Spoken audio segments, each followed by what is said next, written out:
So hello guys. So இன்னும் நம்ம magic academy seniors பிளிங்கர் மான்வோட எபிசோட் 22 தமிழ் எக்ஸ்பிளேஷன் தான் பார்க்க போகிறோம். ஸோ வீடியோவில் பொறுத்த முன்னாடி எல்லாம் லைக் பண்ண பார்த்துருக்கீங்க. லைக் பண்ணிட்டு நம்ம சேனலில் சப்ஸ்கிரைப் பார்த்துருக்கோம், சப்ஸ்கிரைப் பண்ணிட்டு பாருங்கள். ஸோ அதுவும் இல்லாமல் நான் 2-3 நாளாக ஊர்லேயே இல்லை. ஸோ கொஞ்சம் வேலையாக வெளில போயிருந்தேன்.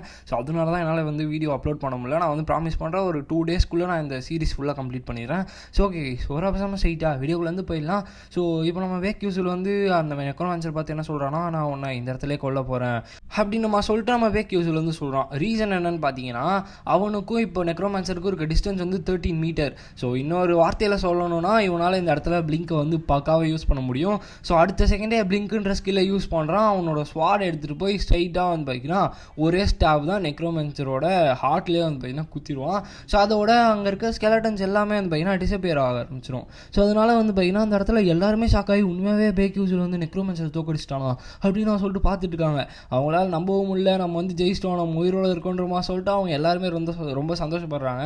ஸோ இப்போ நம்ம ஹீரோ வந்து, அப்பா நான் ரொம்ப டயர்டாக இருக்கேன், நான் வந்து வீட்டுக்கு போகணும் அப்படின்னு அவன் சொல்லிட்டு நம்ம ஹீரோ வந்து சொல்கிறான். ஸோ இப்போ இந்த ட்ராமாலாம் முடிஞ்சதுக்கப்புறமா எல்லா ஸ்டூடெண்ட்ஸையும் வந்து பார்த்தீங்கன்னா ஸ்டெல்லா மேஜிக் நைட்ஸும் மொத்த பேருமே ரிட்டர்ன் பண்ணிடுறாங்க ஸ்கூலுக்கு. ஸோ இப்போ எல்லாருமே வந்து பார்த்தீங்கன்னா வந்துடுறாங்க. அப்போ நம்மளோட ப்ரொஃபஸர் வந்து, நீ ஏதோ ட்ரைனிங் எடுக்க போகிறேன்ல சொன்னேன், ஏதோ நல்ல மவுண்டெயின்ஸோட நல்ல காற்றோட நான் வந்து நிம்மதியாக இருக்கணும்ல சொன்னேன், அது சிமெண்ட்ரி இடம் தான் உனக்கு நல்ல காற்றுலாம் கொடுத்துச்சான்றமா சொல்லிட்டு நம்ம பேக் யூசல் கிட்ட கேட்கும் போது என்னை வந்து மன்னிச்சிருங்கன்றமா சொல்லிட்டு வந்து சொல்கிறோம். ஸோ நீ வந்து கண்டிப்பாக இதுக்கான பெனால்ட்டி வந்து ரிசீவ் பண்ணுவேன் ஸ்கூல் ரூல்ஸ் படி. இந்த இடத்துல எக்ஸப்ஷன் கிடையாது, பட் நீ இந்த இடத்துல உன்னோட ஃப்ரெண்ட்ஸை வந்து காப்பாற்றிருக்க, ஸோ அதனால அதுக்கான பாயிண்ட்ஸுமே அவங்களுக்கு வந்து கொடுப்போன்ற மாதிரி சொல்லிட்டு அவர் வந்து அங்கே வந்து கிளம்புறாரு. நம்ம ஹீரோவுமே தேங்க்ஸ்ன்ற மாதிரி சொல்கிறோம். சரி ஓகே, இப்போதைக்கு நான் கொஞ்சம் நிம்மதி தான், எனக்கு வந்து கொஞ்ச நாள் ஆகும், என்னோட தைஸ் வந்து பயங்கரமாக அடிபட்டிருக்கு, ஸோ அதனால் நான் ரெக்கவர் ஆகிறதுக்கு கொஞ்ச நாள் ஆகுன்றமா சொல்லி பார்க்குறேன். இப்போ ஐசல் வந்து பையனா பின்னாடி வந்து நிற்கிறாங்க. அப்போ ஐசல் வந்து தேங்க்ஸ் பேக் யூஸ்ஃபுல்னு சொல்லி சொல்கிறாங்க.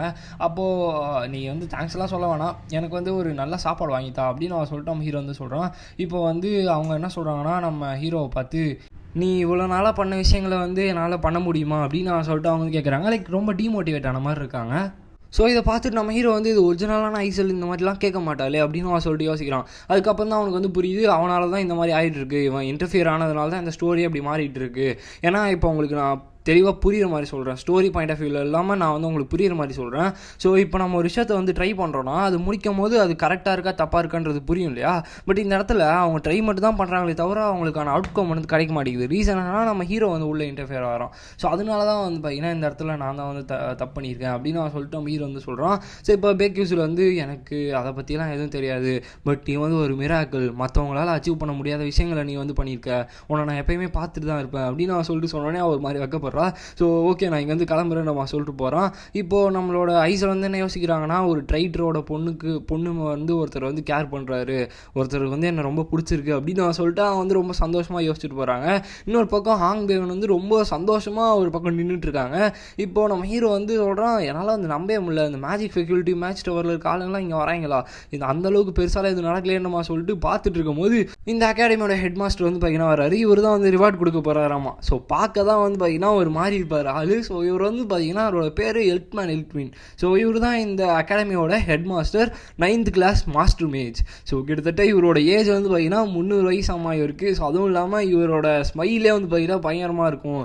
அதுவும் இல்லாமல் இந்த உலகத்திலே ரொம்பவுமே ஸ்ட்ராங்கஸ்டான ஒரு மேஜாக இவருமே வந்து பார்த்தீங்கன்னா இருக்கார்.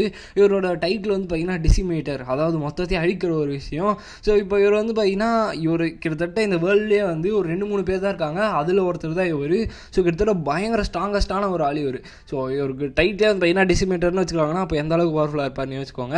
ஸோ இப்போ அவர் வந்து எல்லாருக்குமே ரிவார்ட் கொடுக்குறாரு. ஸோ எல்லாருமே வந்து பயங்கரமாக வந்து ஒர்க் பண்ணிக்கிங்களோ, அவரோட ஃபியூச்சருக்கு வந்து ரொம்பவுமே ஆல் தி பெஸ்ட் அப்படின்னு அவன் சொல்லிட்டு வந்துட்டே நம்ம ஹீரோ கிட்ட வரும்போது, லைக் ஈவன் தோ அவர் வந்து அவரோட ஒரு ஐயை வந்து லாக் பண்ணி வச்சிருந்தாலுமே அந்த ப்ரெஷர் வந்து ரொம்பவுமே இன்க்ரெடிபிளாக இருக்குது. ஸோ கிட்டத்தட்ட மொத்தம் ஒரு 10 பேர் தான் இருக்காங்க 9th கிளாஸ் மேஜ், அதில் ஒருத்தர் இவர். ஸோ உண்மையாகவுமே ஒரு பெரிய விஷயம் தான் நம்ம சொல்லிட்டு நம்ம ஹீரோ வந்து பார்த்துட்டு இருக்கான். இப்போ எல்லாமே முடிஞ்சதுக்கப்புறமா நம்மளோட ஹீரோவுமே வந்து பார்த்தீங்கன்னா அவனோட ரூமுக்கு வந்து போயிடுறான். ஸோ அதுவும் இல்லாமல் அவனோட ரிவார்ட்ஸாக வந்து பார்த்தீங்கன்னா 5 மில்லியன் கிரெடிட்ஸ் வந்து கொடுத்துருக்காங்க. நம்ம ஹீரோ வந்து இது ரொம்பவுமே அதிகம் தான், இதுக்கு மேலே எனக்கு கொஞ்சம் காசோட பிரச்சனை இல்லை, ஈவன் அதுவும் இல்லாமல் போஸ்டர்ஸில் வேறு எனக்கு வந்து கொடுத்துருக்காங்க. ஆக்சுவலாக நெக்ரோமான்சரோட ஹார்ட்டாக இது தான் வந்து சொல்லுவாங்க, இதேமாதிரி வந்து கொடுத்துருக்கானுங்க. பட் இதை வந்து இப்போதைக்கு என்னால் வச்சுக்கிறதுக்கு ரொம்பவுமே கஷ்டம். அத்லெட்டிக்ஸாக வந்து இந்த சப்ஸ்பேஸ் மேஜிக் யூஸ் பண்ணி கிரியேட் பண்ணதுக்கப்புறம் தான் என்னால் வந்து இதெல்லாம் ஈஸியாக வந்து கேரி பண்ண முடியும். ஸோ ஓகே, மற்ற ஸ்டூடெண்ட்ஸுக்கும் இது பண்ணி என்னை ரொம்பவே வந்து சந்தோஷப்படுத்திட்டாங்க அப்படின்னு சொல்லிட்டு நம்ம ஹீரோ வந்து பார்த்துட்டு இருக்கான். ஸோ இப்போ வந்து சிஸ்டமோட ரிவார்ட்ஸ் வந்து பார்க்கும்போது அந்த இடத்துல நீங்கள் வந்து 4th எபிசோடான நெக்ரோமான்சர்ஸ் அட்டாக் வந்து முடிச்சிட்டிங்க, உங்களுக்கு வந்து எக்ஸ்பி வந்து கிடைக்குதுன்ற மாதிரி சொல்லிட்டு எக்ஸ்பி கிடைக்குது. ஸோ அதுவும் இல்லாமல் ஒரு சில ஐட்டம்ஸுமே வந்து பார்த்தீங்கன்னா இதில் வந்து கொடுக்குறாங்க.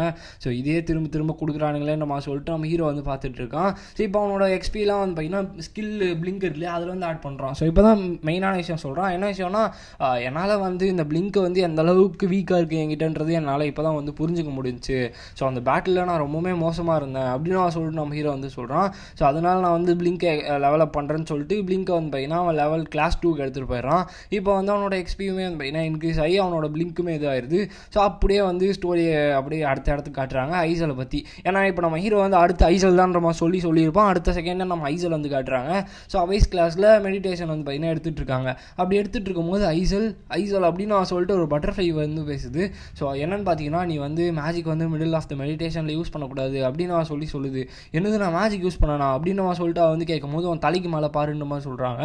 மேலே பார்த்தா பெரிய பெரிய ஐஸ் கிறிஸ்டல்ஸ் வந்து பார்த்தீங்கன்னா இதுவாக இருக்குது. ஸோ மற்ற ஸ்டூடெண்ட்ஸ் யாருக்குமே வந்து பார்த்தீங்கன்னா இந்த விஷயம் தெரியல, இவங்களால மட்டும்தான் வந்து இதை பண்ண முடிஞ்சிருக்கு. ஸோ இது உண்மையாகவுமே பயங்கரமான ஒரு எஃபெக்ட் தான்ன்ற மாதிரி சொல்லிட்டு அவங்க வந்து யோசிக்கிறாங்க. ஏன்னா நம்ம பேக்யூல் தானே சொல்லியிருப்பான் நீ வந்து மெடிடேஷன் பண்ணுன்னு சொல்லிட்டு. மெடிடேஷன் பண்ணுறது மூலியமாக தான் ஐசல்னால இதை வந்து பண்ண முடிஞ்சிச்சு. ஸோ இப்போ இதெல்லாம் பண்ணி முடிச்சதுக்கப்புறமா அவங்களால நம்ம முடியல. இப்போ வந்து ரிவார்டுமே வந்து கொடுக்குறாங்க. என்னன்னா ஒரு ரெட் பீன் பேஸ் க்ரீம் இருக்கும். ஸோ அது வந்து கொடுக்குறாங்க அந்த பிரெட். ஸோ அது வந்து 1500 கிரெடிட்ஸ் கொடுத்தான ஒரு பிரெட்டு. அதை வந்து சாப்பிட்டுட்டு இருக்கும்போது ஹே ஐசல் அப்படின்னு நான் சொல்லிட்டு ஜெரமி உள்ளே வந்து வரான்.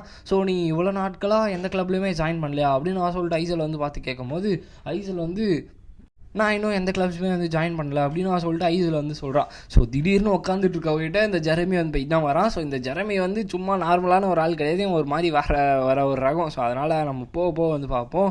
ஸோ அப்போது நீ வந்து என்னோடய கிளப் வந்து ஜாயின் பண்ணுறியா ஐஸில் அப்படின்னு சொல்லிட்டு அவன் வந்து கேட்குறான்.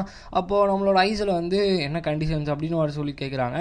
கண்டிஷனா ஒன்றும் இல்லை, எனக்கு வந்து அவனை ரொம்ப பிடிக்கும். ஸோ அதனால தான் அவனை வந்து ஜாயின் பண்ண சொல்கிறேன் அப்படின்னு அவன் சொல்லிட்டு அவன் வந்து சொல்கிறான். இப்போ நம்ம ஐஸில் வந்து யோசிக்கிறாங்க, இவன் சொல்கிறது எல்லாமே போய் தான், இவன் வந்து என்னை வந்து ஒரு ட்ராஃபியாக தான் யூஸ் பண்ண வந்து பார்க்குறான் அப்படின்னு நான் சொல்லிட்டு நம்ம ஐசல் வந்து யோசிச்சுட்டு இருக்காங்க.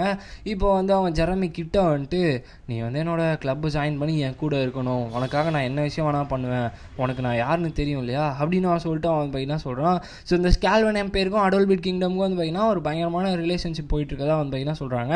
ஐசல் வந்து இந்த டீலுக்கு அக்செப்ட் பண்ணி போனான்னா அவனோட வாழ்க்கையே வந்து போயிடுன்ற மாதிரி வந்து பார்த்தீங்கன்னா காமிச்சிட்டு இருக்காங்க. இப்போ டக்குன்னு நம்மளோட ஃப்ளேம் வந்து டப்புன்னு ஐசல் அடிச்சு இந்த மாதிரிலாம் பண்ணதான் உன்னை எத்தனை வாட்டி சொன்னேன், இந்த மாதிரி தப்பே நீ பண்ணக்கூடாது அப்படின்னு நான் சொல்லிட்டு டக்குன்னு அடிச்சு வந்து பார்த்தீங்கன்னா நம்மளோட ஐசல் வந்து இழுத்துட்டு போயிடுறாங்க. இப்போ ஜெரமிக்கு வந்து பார்த்தீங்கன்னா ஒன்றும் புரியல என்ன நடந்துச்சுன்னு சொல்லிட்டு. இப்போ நம்மளோட ஃப்ளேம் வந்து தூரமாக வந்துட்டு எப்பா அது ரொம்பவுமே க்ளோஸாக இருந்துச்சு அப்படின்னு நான் சொல்லிட்டு சொல்கிறாங்க. அப்போ தான் வந்துட்டு ஐசல் வந்து என்ன ஆச்சு அப்படின்னு நான் சொல்லி கேட்கும் போது நீ வந்து என்ன தேங்க்ஸ் தான் வந்து பண்ணோம், இப்போ நீ மட்டும் ரெஃப்யூஸ் பண்ணிடுது, அதாவது என்னால் கிளப்புக்கு வர முடியாதுன்னு சொல்லியிருந்தேன்னா அவனை கொண்டிருப்பான். ஸோ அதனால் வந்து பார்த்தீங்கன்னா நீ எனக்கு வந்து நன்றி தான் சொல்லணுன்றமா சொல்லிட்டு இருக்காங்க. ஏன்னா ஒரிஜினல் ஸ்டோரி படி நம்மளோட ஐசல் வந்து ஜெரமி கூட சேர்ந்தா ஐசலோட வாழ்க்கையே நாசமாக போயிடும். ஸோ அதனால தான் வந்து பார்த்தீங்கன்னா அவன் வந்து யோசிச்சிருப்பான். ஸோ இப்போ இந்த இடத்துல நம்மளோட ஜெரமி வந்து காட்டுறாங்க. ஜெரமி வந்து டீ குடிச்சிட்டு ஃப்ளேமாக அது அவள் சொன்ன விஷயங்கள்லாம் ரொம்பவே க்யூட்டாக தான் இருந்துச்சு, பட் அவள் வந்து ஐசலோடவுமே ரொம்பவுமே இன்ட்ரெஸ்டிங்காக இருக்கா, எனக்கு வந்து அவள் தேவைப்படுறா அப்படின்னு அவன் சொல்லிட்டு ஜெரமி வந்து சொல்கிறான். ஸோ இந்த இடத்துல இந்த வீடியோ நம்ம ஏன் பண்ணிக்கலாம் கைஸ். ஸோ ஆக்சுவலாக இந்த எபிசோடில் நிறைய ட்விஸ்ட் வந்து வச்சுருக்காங்க. ஸோ அந்த இடத்துல ஃப்ளேம் வந்து ஏன் ஐசலை காப்பாற்றினாலும் தெரியாது. ஸோ ஏன்னா அவங்களுக்கான இன்ட்ராக்ஷன் நம்ம இது வரைக்கும் ஸ்டோரியில் பார்த்ததில்ல அதிகமாக. அதுக்கப்புறமா ஜெரமி வந்து நம்மளோட ஐசல் மேலே இன்ட்ரெஸ்டடாக இருக்கான், அதுவுமே என்னன்னு தெரியல. பட் ஆனால் அவங்க என்ன சொல்கிறாங்கன்னா இந்த மாதிரி நம்மளோட ஜெரமியை வந்து ஐசலை ஒரு வெசலாக யூஸ் பண்ணி தான் வந்து ஐசலை கடைசியாக வந்து ஒரு பேட் எண்டிங் எடுத்துகிட்டு வந்துருவாங்கன்ற மாதிரி சொல்லி நம்மளோட ஃப்ளேம் வந்து சொல்கிறாங்க. நம்ம ஹீரோவுமே அதே தான் வந்து சொல்லியிருப்பான். ஸோ அதனால் அடுத்த எபிசோடு அதுக்கப்புறமா வர எபிசோடு எல்லாமே தரமாக இருக்கும். வெயிட் பண்ணி வந்து பாருங்கள். நான் சீக்கிரமாக இந்த சீரிஸ் வந்து முடிச்சிடுறேன். ஸோ இந்த வீடியோ உங்களுக்கு பிடிச்சிருக்கும்னு நினைக்கிறேன். ஸோ பிடிச்சிருந்துச்சுன்னா லைக் பண்ணிட்டு நம்ம சேனலை வந்து சப்ஸ்கிரைப் பண்ணிக்கோங்க. ஸோ நெக்ஸ்ட் மீட் பண்ணுறேன். So bye guys.